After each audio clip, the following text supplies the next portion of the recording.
E aí, pessoal, tudo bem com vocês? Pessoal, vou dar aqui continuação aqui na capítulo 21 de São João, no livro de São João.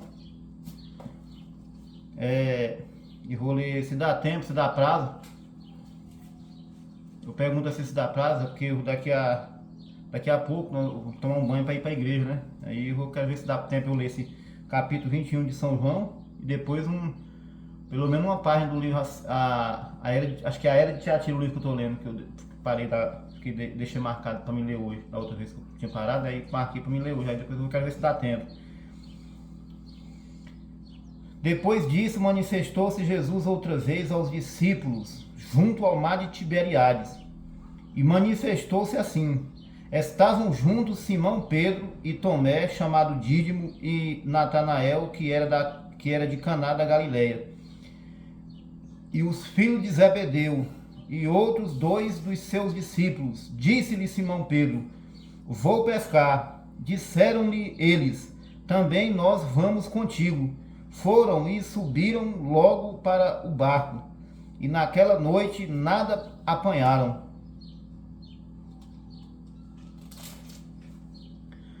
E, sendo já manhã, Jesus se apresentou na praia, mas os discípulos não conheceram que era Jesus. Disse-lhes, pois, Jesus: filhos, tendes alguma coisa de comer? Responderam-lhe: não. E ele lhes disse: lançai a rede à direita do barco, e achareis.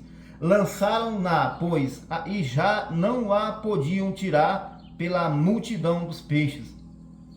Então, aquele discípulo a quem Jesus amava disse a Pedro: é o Senhor. E, quando Simão Pedro ouviu que era o Senhor, cingiu-se com a túnica, porque estava nu, e lançou-se ao mar. E os outros discípulos foram com o barco, porque não estavam distantes da terra, senão quase 200 côvados, levando a rede cheia de peixes. Logo que saltaram em terra, viram ali brasas e um peixe posto em cima e pão. Disse-lhe Jesus: trazei dos peixes que agora apanhastes. Simão Pedro subiu e puxou a rede para a terra, cheia de 153 grandes peixes, e, sendo tantos, não se rompeu a rede. Disse-lhes Jesus: vinde, jantai. E nenhum dos discípulos ousava perguntar-lhe: quem és tu? Porque sabiam que era o Senhor. Chegou, pois, Jesus e tomou o pão e deu-lhe, e semelhantemente o peixe. E já era a terceira vez que Jesus se manifestava aos seus discípulos, depois de ter ressuscitado dos mortos. E depois de terem jantado, disse Jesus a Simão Pedro: Simão, filho de Jonas, amas-me mais do que estes? E ele respondeu: sim, Senhor, tu sabes que te amo. Disse-lhe: apacenta os meus cordeiros. Tornou a dizer-lhe segunda vez: Simão, filho de Jonas, amas-me? Disse-lhe: sim, Senhor, tu sabes que te amo. Disse-lhe: apacenta as minhas ovelhas. Disse-lhe terceira vez: Simão, filho de Jonas, amas-me? Simão entristeceu-se por lhe ter dito terceira vez: amas-me? E disse-lhe: Senhor, tu sabes tudo. Tu sabes que eu te amo, Jesus. Tu sabes que eu te amo. Jesus disse-lhe: apacenta as minhas ovelhas. Na verdade te digo que, quando eras mais moço, te cingias a ti mesmo e andavas por onde querias. Mas quando já fores velho, estenderás as mãos, e outro te cingirá e te levará para onde tu não queiras. E disse isso significando com que morte havia ele de glorificar a Deus. E disse isso, significando com que morte havia ele de glorificar a Deus. E, dito isso, disse-lhe: segue-me. E Pedro, voltando-se, viu que o seguia aquele discípulo a quem Jesus amava, e que na ceia se recostara também sobre o seu peito, e que dissera: Senhor, quem é que te há de trair? Vendo Pedro a este, disse a Jesus: Senhor, e deste que será? Disse-lhe Jesus: se eu quero que ele fique até que eu venha, que te importa a ti? Segue-me tu. Segue-me tu. Divulgou-se, pois, entre os irmãos o dito de que aquele discípulo não havia de morrer. Jesus, porém, não lhe disse que não morreria, mas se eu quero que ele fique até que eu venha, que te importa a ti? Este é o discípulo que testifica dessas coisas e as escreveu. E sabemos que o seu testemunho é verdadeiro. Há, porém, ainda muitas outras coisas que Jesus fez, e se cada uma das quais fosse escrita, cuido que nem ainda o mundo todo poderia conter os livros que se escrevessem. Os livros que se escrevessem. Amém. Graças a Deus. Terminei de ler aqui, pessoal, o capítulo 21 de São João. No próximo vídeo estarei dando continuação no livro de Atos dos Apóstolos, capítulo 1. É isso aí, pessoal. Até o próximo... Não, eu ia falar até o próximo vídeo, mas eu vou ler ainda uma... Eu ver se dá tempo de ler uma página do livro As 7 Eras da Igreja.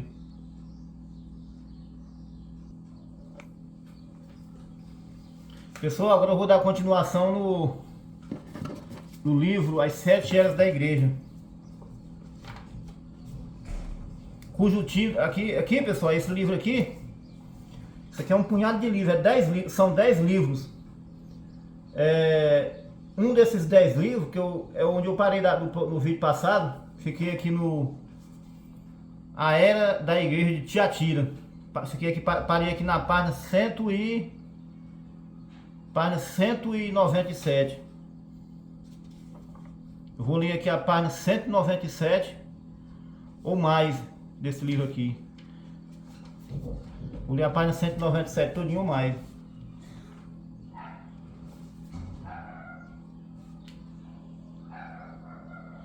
Valerá a pena tudo isto? Então, trabalhemos para o Mestre. Desde o amanhecer até o pôr do sol, falemos de todo seu maravilhoso amor e cuidado. E quando tudo da vida estiver terminado e nosso trabalho na terra concluído e a lista for chamada no além, eu lá estarei. Eu conheço a tua fé. Agora, ele não diz aqui como disse a igreja em Pérgamo: tu retens a minha fé. Ele não está falando acerca de sua fé agora, mas ele os está elogiando por sua fidelidade. E enquanto ele o faz, ele também menciona a sua paciência. Ora, fidelidade e paciência andam juntas. Por sinal, a paciência é resultado da fidelidade, pois em Tiago 1,3 diz: a prova da vossa fé obra a paciência. Não há absolutamente outra maneira de ganhar paciência. Tem que vir pela prova de nossa fé. Romanos 5,3: a tribulação produz a paciência. Quão altamente Deus considera este aperfeiçoamento de nossa paciência é visão. Quão altamente Deus considera este aperfeiçoamento de nossa paciência é visto em Tiago 1,4. Tenha, porém, a paciência a sua obra perfeita, para que sejais perfeitos e completos, sem faltar em coisa alguma. A vontade de Deus para nós é a perfeição. A vontade de Deus para nós é a perfeição. E essa perfeição é paciência, esperando em Deus e esperando por Deus. Este é o processo de desenvolvimento do caráter. Quão altamente Deus elogiou estes santos da tenebrosa Idade Média, pacientes como cordeiros levados ao matadouro. Eles serviram a Deus fiel e amorosamente. Isso era tudo o que eles queriam da vida, apenas servir ao seu Senhor. Quão grande haveria de ser a sua recompensa. Eu conheço as tuas obras, e que as tuas últimas obras são mais do que as primeiras. Isto certamente é notável. À medida que as trevas da era aumentavam, à medida que a lista de mártires ficava mais extensa dia a dia, eles trabalhavam ainda mais arduamente. Eles serviam ainda mais e sua fé aumentava. Quão trágico foi que na era de Éfeso o amor diminuísse. E verdadeiramente nada é dito do trabalho de amor aumentando em outras eras. Porém, nesta era, na mais tenebrosa de todas as eras, eles o serviam ainda mais. Que lição isso é! Não há cessão deste afável serviço de amor ao Senhor. Mas pelo contrário, um aumento dele. Esse é o segredo. Deixe o inimigo tentar impedir nosso serviço ao Senhor. Nossa resposta é serviço aumentado. Quando os abatidos estão gritando, assustados, essa é a hora de clamar a vitória. Eu conheço as tuas obras, e que as tuas últimas obras são mais do que as primeiras. Agora, como já dissemos, esta era é chamada de tenebrosa Idade Média, porque foi realmente o período mais tenebroso de toda a história. Foi a era do Papa Inocêncio III, que alegava ser o vigário de Cristo, supremo soberano sobre a igreja e o mundo, que instituiu a Inquisição, a qual, sob sua direção, derramou mais sangue do que em qualquer outro tempo, exceto na Reforma. Foi a era da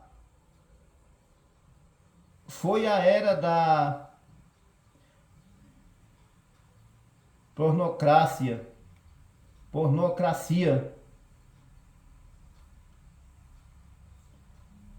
O domínio de meretrizes. Sagarius III tinha uma amante e encheu o coro papal de amantes e filhos bastardos e transformou o palácio papal em um covil de ladrões. Anastácio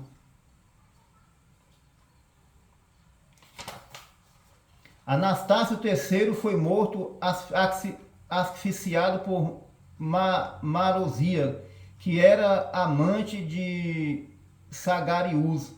João VI era filho ilegítimo de Marozia. João XI era filho ilegítimo de Marozia.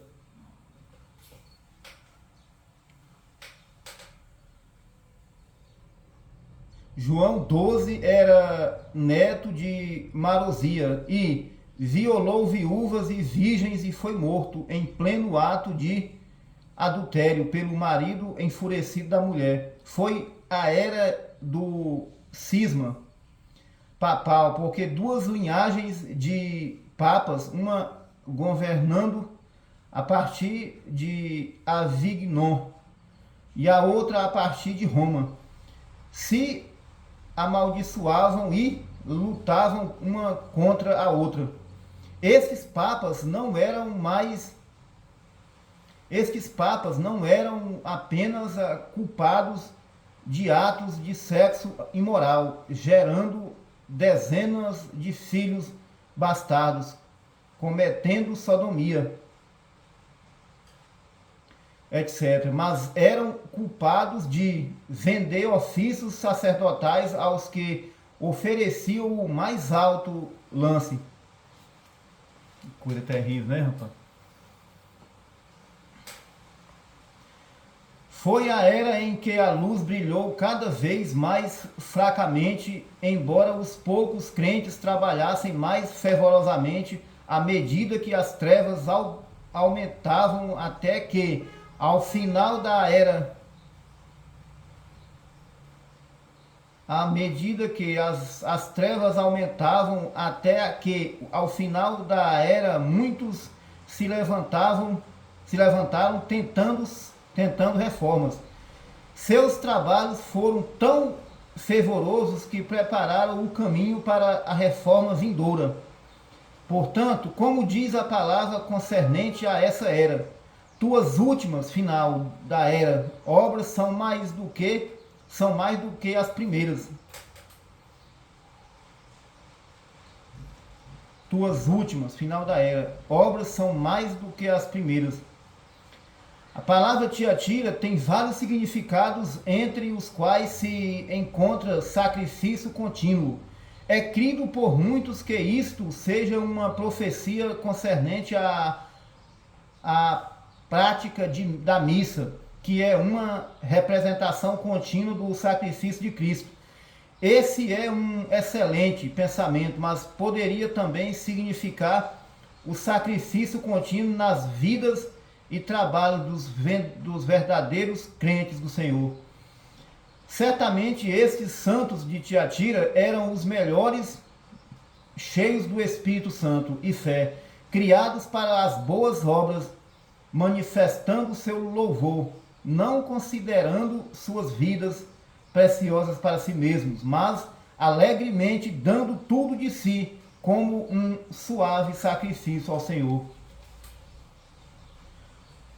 A repreensão. Apocalipse 2:20. Mas tenho contra ti que toleras Jezabel, mulher que se diz profetiza, ensinar e enganar os meus servos, para que se prostituam e comam dos sacrifícios da idolatria. Agora, com este versículo, eu quero que você esteja atento ao versículo 23 e veja a prova de uma grande verdade que eu tenho trazido à sua atenção o tempo todo. E ferirei de morte a seus filhos, e todas as igrejas saberão que eu sou aquele que sonda os rins e os corações. Eu tenho sempre dito que há realmente duas igrejas, embora o Espírito fale a ambas em cada era, como se fossem apenas uma. Aqui é claramente dito que há igrejas, e diz de maneira igualmente clara que algumas dessas igrejas, muito evidentemente, não sabem que ele é aquele que sonda os rins e os corações. Ele vai provar a elas que é assim. Pois bem, que igrejas serão essas que não sabem esta verdade? É claro que é o grupo da falsa vinha, porque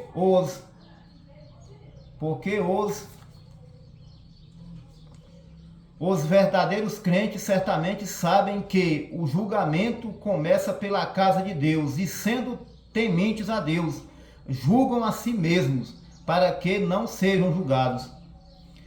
Ora, porque Deus chama estas igrejas de suas igrejas, ainda que sejam da falsa vinha? A verdade é que eles são cristãos, porém não são cristãos do Espírito, são cristãos da carne. Eles estão tomando o nome em vão. Marcos 7,7, em vão, porém, me honram, ensinando doutrinas que são mandamentos de homens. Mas realmente eles são cristãos, porque o que mais poderiam ser um maometano é um maometano. Essa é a sua religião. Não importa como ele o viva, porque ele concorda em teoria com o que o Alcorão ensina. Graças a Deus. Ensinei aqui mais uma leitura, pessoal. No próximo vídeo estarei dando continuação daqui na página 199 do livro de Tiatira, daqui para frente. Até o próximo vídeo, pessoal. Deus os abençoe.